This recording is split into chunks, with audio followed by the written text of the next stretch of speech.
శ్రీ షిరిడి సాయిబాబా 9 గురువారాల వ్రతం. కథ ఆరంభించే ముందు మా ఛానల్ని సబ్స్క్రైబ్ చేసి, లైక్ చేసి, షేర్ చేసి, కామెంట్ చేయండి. శ్రీ సాయి పూజా విధానం.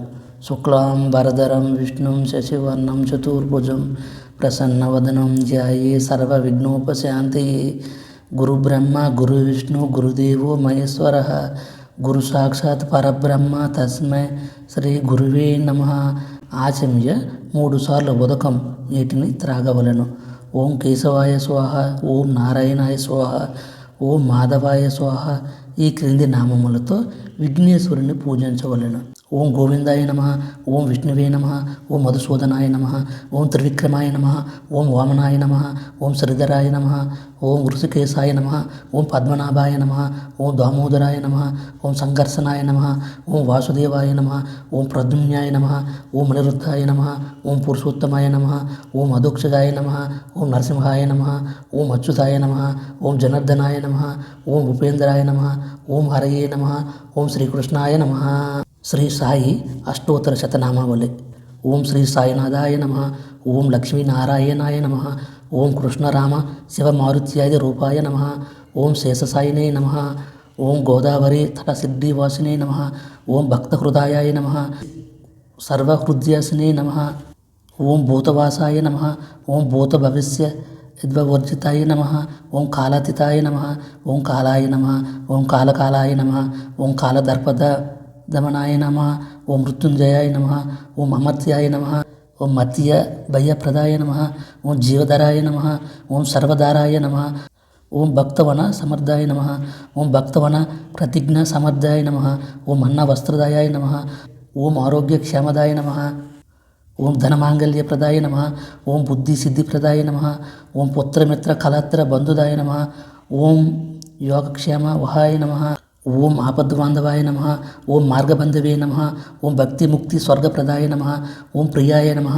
ఓం ప్రీతివర్ధనాయ నమః, ఓం అంతర్యామినే నమః, ఓం సచ్చిదాత్మనే నమః, ఓం నిత్యానందాయ నమః, ఓం పరమసుఖదాయ నమః, ఓం పరమేశ్వరాయ నమః, ఓం పరబ్రహ్మణే నమః, ఓం పరమాత్మనే నమః, ఓం జ్ఞానస్వరూపిణే నమః, ఓం జగత్ప్రీతే నమః, ఓం భక్తానాం మాతృదాతృపితామయాయ నమః, ఓం భక్తభయప్రదాయ నమః, ఓం భక్తవత్సలాయ నమః, ఓం భక్తానుగ్రహకాంతకాయ నమః, ఓం శరణాగతవత్సలాయ నమః, ఓం భక్తిశక్తిప్రదాయ నమః, ఓం జ్ఞానవైరాగ్యదాయ నమః, ఓం ప్రేమప్రదాయ నమః, ఓం సంసార దౌర్బల్య పాపకర్మ క్షమకారకాయ నమః, ఓం హృదయ గ్రంథి భేదకాయ నమః, ఓం కర్మధ్వంసినే నమః, ఓం శుద్ధ సత్య స్థితాయ నమః, ఓం గుణాతీత గుణాత్మనే నమః, ఓం అనంత కళ్యాణ గుణాయ నమః, ఓం అమిత పరాక్రమాయ నమః, ఓం జైనే నమః, ఓం దుర్దక్ష్య క్షోభాయ నమః, ఓం అపరాజితాయ నమః, ఓం త్రిలోకేశాధిపతియే నమః, ఓం అసత్యరహితాయ నమః, ఓం సర్వశక్తిమూర్తియే నమః,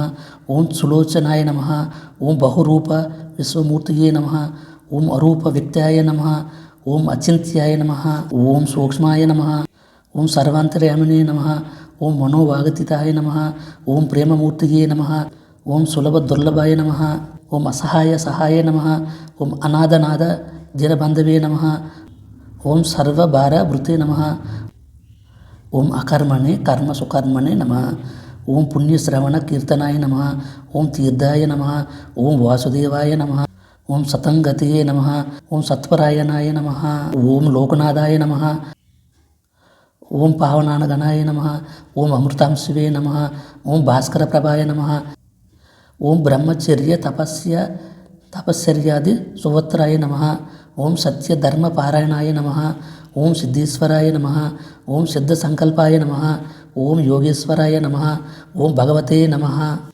ఓం భక్తవశ్యాయ నమః, ఓం సత్పురుషాయ నమః, ఓం పురుషోత్తమాయ నమః, ఓం సత్యతత్వబోధకాయ నమః, ఓం కామాది సర్వజ్ఞాన ధ్వంసినే నమః, ఓం అవేదనంద శుభప్రదాయ నమః, ఓం సమసర్వమత సమతాయ నమః, ఓం దక్షిణామూర్తయే నమః, ఓం శ్రీ వెంకటేశ రమణాయ నమః, ఓం అద్భుత అనంతచర్యాయ నమః, ఓం ప్రసన్నార్తి హారాయ నమః, ఓం సంసార సర్వదుఃఖ క్షమాయ నమః, ఓం సర్వవిత్సర్వతో ముఖాయ నమః, ఓం సర్వాంతర్భస్థితాయ నమః, ఓం సర్వమంగళకరాయ నమః, ఓం సర్వ అభీష్టప్రదాయ నమః, ఓం సమరస సన్మార్గ స్థాపనాయ నమః, ఓం సమర్థ సద్గురు శ్రీ సాయినాథాయ నమః. శ్రీ షిరిడి సాయిబాబా 9 గురువారాల వ్రతం కథ ప్రారంభించే ముందు మా ఛానల్ని సబ్స్క్రైబ్ చేసి లైక్ చేసి షేర్ చేసి కామెంట్ చేయండి. వ్రత కథ. పూర్వము ఒక ఊరిలో సుశీల, వేణుగోపాల్ అనే దంపతులు ఉండేవారు. వేణుగోపాల్ కొంచెం దుడుకు స్వభావం కలవాడు. కోపం, ఆవేశం ఎక్కువగా ఉండేవి. ప్రతిదానికి తగులాడేవాడు. కొంచెం మూర్ఖంగా ప్రవర్తించేవాడు. సౌమ్యత అనేది ఏ కోశాన లేదు. నోరు విప్పితే చాలు అంత పరుష పదజాలమే. ఇతని భార్య సుశీల మాత్రం మృదు స్వభావి, శాంతంగా వినయంగా ఉండేది. సహనశీలి అయి నిత్యము పూజలు చేస్తూ ఉండేది. మంచి భక్తురాలిగా ప్రసిద్ధికెక్కింది. భర్త ఎన్ని అన్నా సర్దుకుపోతూ ఉండేది. ఈనాడు భర్తతో పోట్లాడేది కాదు. భర్త తెచ్చిన దాంతో సంతృప్తిగా సంసారం సాగించేది. కానీ రోజులన్నీ ఒక్కలా ఉండవు కదా. కాలక్రమేణా భర్త వ్యాపారంలో నష్టపోవటంతో ఇంట్లోని సామానులన్నీ ఒక్కొక్కటిగా హరించుకుపోసాగాయి. చివరకు సంసారం గడవటమే కష్టమైపోయింది. భర్త చీటికి మాటికి కసురుకోవటంతో సుశీల లోపల చింతించేది. భగవంతుడా, మాకే ఇన్ని కష్టాలు పెట్టావెందుకయ్యా అంటూ ఆక్రోశించేది. ఇలా ఉండగా ఒకనాడు వాళ్ళింటికి భిక్షకై సాధువు ఒకడు వచ్చాడు. సుశీల మోము చూసి, చల్లని తల్లి, చల్లగా ఉండమ్మా, కష్టాలు కలకాలం ఉండవు తల్లి, ఓర్పు వహించు, త్వరలోనే నీ కష్టాలు గట్టెక్కుతాయమ్మా, ఆ సాయిబాబా నిన్ను అనుగ్రహించుగాక, సుఖంగా ఉండు తల్లి, 9 గురువారాలు సాయిబాబా వ్రతం చేసుకో తల్లి, ఒక్క పూట భోజనం మాత్రమే చెయ్యి, శ్రద్ధతో సాయి వ్రతాన్ని చేస్తే నీ కష్టాలు కడతీరుతాయి తల్లి అంటూ భిక్ష తీసుకుని ఆశీర్వదించి వెళ్ళిపోయాడు.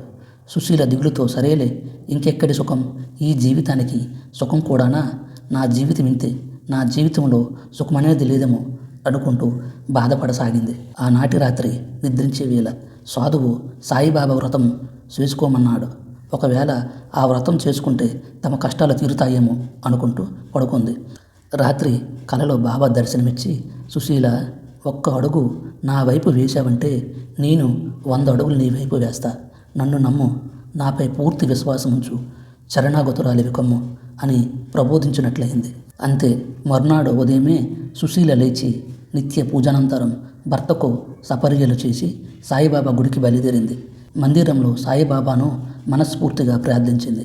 బాబాకు నమస్కరించి, దయామయ్య, రేపు గురువారం నుండి నీ 9 వారాల వ్రతాన్ని ఆచరిస్తాను, కరుణించు స్వామి అంటూ మొక్కుకుంది.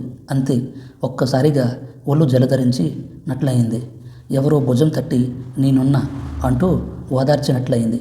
ఆ అనుభూతిని జ్ఞప్తికి తెచ్చుకుంటూ ఇంటి ముఖం పట్టింది. ఆశ్చర్యం. ఎన్నడూ మంచి మాటలాడని భర్త ఆనాడు, సుశీల, బాబా మందిరానికి వెళ్తున్నానంటే నేను కూడా వచ్చేవాడిని కదా, ఆ బాబా దయ ఉంటే మన బాధలన్నీ పటాపంచలైపోతాయి, ఉండు, నేనిప్పుడే బజారుకు పోయి బాబా చిత్రపటాన్ని కొని తెస్తాను అంటూ బయటికి వెళ్ళిపోయాడు. ఈ హఠాత్ పరిణామానికి సుశీల బిత్తరపోయింది. అంతా బాబా మహిమ అనుకుంది. మర్నాడు గురువారం నిత్య పూజానంతరం ఒక పీటకు పసుపు కుంకుమలో రాసి బొట్టు పెట్టి దానిపై నూతన వస్త్రాన్ని ఒకదానిని కప్పి దానిపై భర్త తెచ్చిన సాయిబాబా పటాన్నుంచింది. పసుపు, కుంకుమ, అక్షతలతో బాబాను పూజించింది.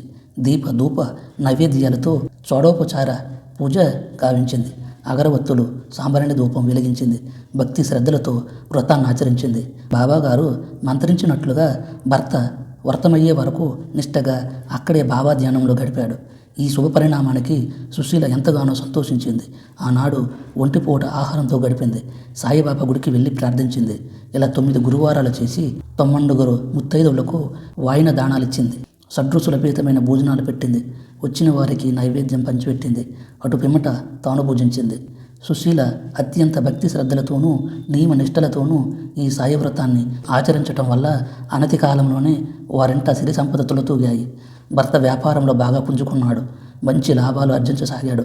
సాయిబాబా అనుగ్రహం వల్ల అతని స్వభావమే పూర్తిగా మారిపోయింది. మిక్కిలి సౌమ్యుడై భక్తి కలిగి పరోపకారత్వంతో మెలగసాగాడు.